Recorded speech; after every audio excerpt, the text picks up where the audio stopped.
పంక్తులు మీకు చదివి వినిపిస్తాను. वीरता जहां पर नहीं पुण्य का क्षय है, वीरता जहां पर नहीं स्वार्थ की जय है. ధైర్యం లేని చోట మంచి విలువలు క్షీణిస్తాయి, నశిస్తాయి. ధైర్యం లేని చోట వైసీపీ లాంటి స్వార్థపూరిత శక్తులు సనాతన ధర్మాన్ని మట్టిలో కరిపిస్తామని చెప్పే శక్తులు విజయ దుందుబిని మోగిస్తాయి. భిన్నత్వంలో ఏకత్వం అంటే సనాతన హిందూ ధర్మాన్ని ఒంటరి చేసి చంపడం కాదు కదా. భిన్నత్వంలో ఏకత్వం అంటే అన్ని కలుపుకొని వెళ్ళటం.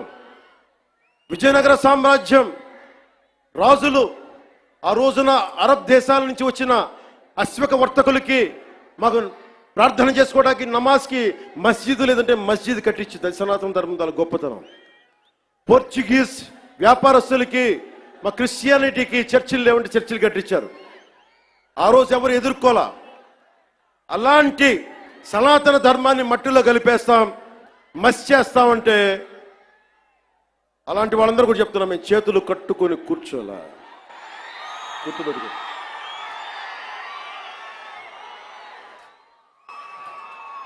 సనాతన ధర్మాన్ని ఎలా చంపేశారంటే, మనకి పిరికితనం ఎలా ఆవహించిందంటే, రాజ్యాంగం తొలి ప్రచురణలో అంబేద్కర్ గారు రథసారథిగా ఉండి నడిపించారు దాన్ని. శ్రీ రాజ్ గోపాల్చారి, పండిట్ జవహర్లాల్ నెహ్రూ, అల్లాడి కృష్ణస్వామి అయ్యర్, మొదటి దళిత మహిళా నాయకురాలు శ్రీమతి అమ్ము వేలాయుధన్, ఇలాంటి వాళ్ళు 300 పైచీలకు కూర్చొని అలాంటి రాజ్యాంగం తొలి ప్రచురణలో అందులో చిత్రపటాలు ఉంటాయి. ఋషులు యజ్ఞయాగాదులు చేసే చిత్రపటాలు, కృష్ణుడు అర్జునుడికి భగవద్గీత బోధించే సారం, బోధి వృక్షం కింద జ్ఞానం పొందిన బుద్ధుడు, మహావీరుడు, 24వ తీర్థంకర్ ఆయన ఫోటోగ్రాఫ్, ఆయన చిత్రపటాలు, నటరాజు, అశోక చక్రవర్తిని బౌద్ధాన్ని ముందుకు తీసుకెళ్తున్న చిత్రపటాలు, సిక్కులది, ముఘల్ చక్రవర్తులది, అక్బర్ది, శ్రీరాముడు లక్ష్మణుడు హనుమాన్ భుజం మీద ఎక్కించుకునే, బజరంగ బలి మీద భుజం ఎక్కించుకొసుకునే చిత్రపటాలు. ఇదంతా భిన్నత్వంలో ఏకత్వం చూపించడానికి చేసిన ప్రయత్నం. ఇప్పుడది లేదు. మొన్న మధ్యన తిరిగి గౌరవ ప్రధానమంత్రి శ్రీ నరేంద్ర మోదీ గారు తిరిగి దాన్ని బయటికి తీసుకొచ్చారు. ఆ రోజు నుంచి, దేశ విభజన దగ్గర నుంచి ఆ రోజు నుంచి ఈ రోజు దాకా తప్పుల మీద తప్పులు చేసుకుంటూ వెళ్తూ ఉంటే అందరం భారతదేశం సమాజంలో ఉన్న సగటు వ్యక్తి మౌనాన్ని ఆశ్రయించారు. వాళ్ళు రాజకీయ నాయకులు కావచ్చు, ఉన్నత స్థానాల్లో కూర్చున్న ఉన్నవారు కావచ్చు, పెద్ద పెద్ద ప్రసార మాధ్యమాల్లో ఉన్నవారు కావచ్చు, ఎవరైనా కావచ్చు. కానీ అందరికీ డబ్బున్న వాళ్ళు కావచ్చు, పేరున్న వాళ్ళు కావచ్చు, పేరు ప్రఖ్యాతులు ఉన్న వాళ్ళు కావచ్చు, అందరూ తప్పులు జరుగుతుంటే మాట్లాడరు. మిగతా మతాల మీద దాడి జరిగితే అందరూ మాట్లాడతారు. నటులు మాట్లాడతారు, చిత్ర పరిశ్రమ మాట్లాడుతుంది, వ్యాపారస్తులు అందరూ మాట్లాడతారు. ఇది తప్పండి, ఇలా జరగకూడదని. అదే సనాతన ధర్మం మీద జరిగితే ఒక్కళ్ళ నోరు మెదపరు.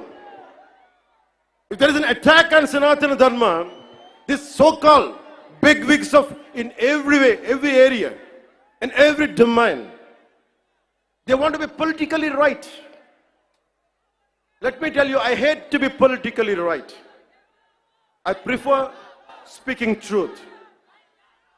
In words of Rashtrakavi Ramdhari Singh Dinaka, let me tell you, जो सत्य जानकर भी न सत्य कहता है या किसी लोभ के विवश मूक रहता है, उस कुटिल राजतंत्रिक धैर्य को धिक्क है. यह मूक सत्य का सत्यहंता कम नहीं वधिक है. తప్పని తెలిసి కూడా మాట్లాడటం ఇంకా తప్పు కదా.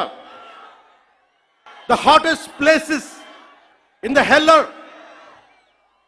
the hottest places in hell are reserved for those who in times of great moral crisis maintain their neutrality. This is from Inferno written by Dante Alighieri. అంటే తప్పని తెలుసు మీకు, హిందూ సనాతన ధర్మం మీద దాడి జరగడం తప్పని తెలుసు, మీరు కూడా హిందువులే కానీ మాట్లాడరు, భయం మీకు. నాకు అలాంటి భయాలు లేవు.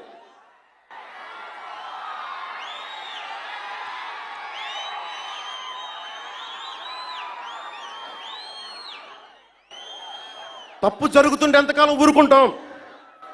దాడులు జరుగుతాయి, నిత్యకృత్యం అయిపోతే నోరు మెదపకూడదా? శాంతి వచనాలు పలకండి అంటారు. ఎలా శాంతి వచనాలు పలుకుతాం? ఇదే మీరు ఒక అల్లా గురించి, ఒక మహమ్మద్ ప్రవక్త గురించి మాట్లాడితే దేశాన్ని తగలబెట్టేస్తారు కదా, ప్రపంచం గగ్గోలు పెట్టేస్తారే. మరి హిందూ ధర్మం మీద దాడి జరిగితే హిందువులుగా మేము నోరు మెదపకూడదా? మేము మతోన్మాదం అయిపోతామా? If there is an attack on Sanatana Dharma, do we have to keep quiet? Is it a sin to raise our concern? Is it a sin to concern